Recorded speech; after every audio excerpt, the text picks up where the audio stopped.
As anyone who's ever read a Jane Austen novel knows, women used to faint all the time, but somewhere between Emma and Snooky, fainting came to a curious stop. Hey fellas, she's fainted. Get a drink. Which begs the question, why did women suddenly stop fainting? Get her a drink, you nitwit. According to an American Journal article published in 1914, fainting is so familiar to almost everyone that it is unnecessary to make any detailed mention of its symptoms. Fortunately, other publications did document the phenomena, describing fainting as a sudden weakness or loss of consciousness owing to a transitory failure in the circulation of the blood and the consequent anemia of the brain, a definition that's made its way almost verbatim into today's modern WebMD. But as another article from the early 1900s notes, for some unexplained reason, fainting is not as common as it used to be in the early Victorian and mid-Victorian era. A Google Books Ngram search confirms this observation, showing a steady decline in the appearance of the word fainting starting around 1870, with a particularly sharp drop between 1900 and 1920. Medical history offers several interesting, if not surprising, explanations for this decline.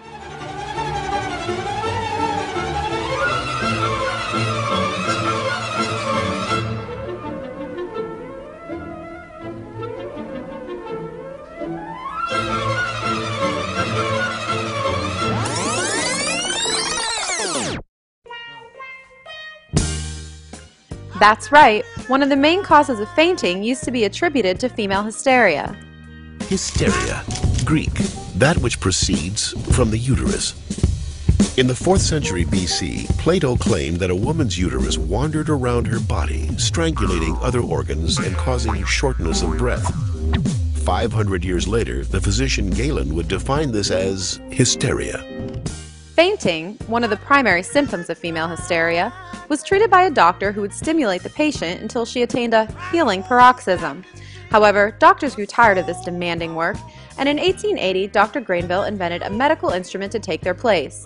In 1902, American company Hamilton Beach patented this tool for retail sale, debuting the vibrator about a decade before even the vacuum cleaner and iron were invented, which helps explain the sharp drop in fainting between the late 1800s and 1920. Let's get it on.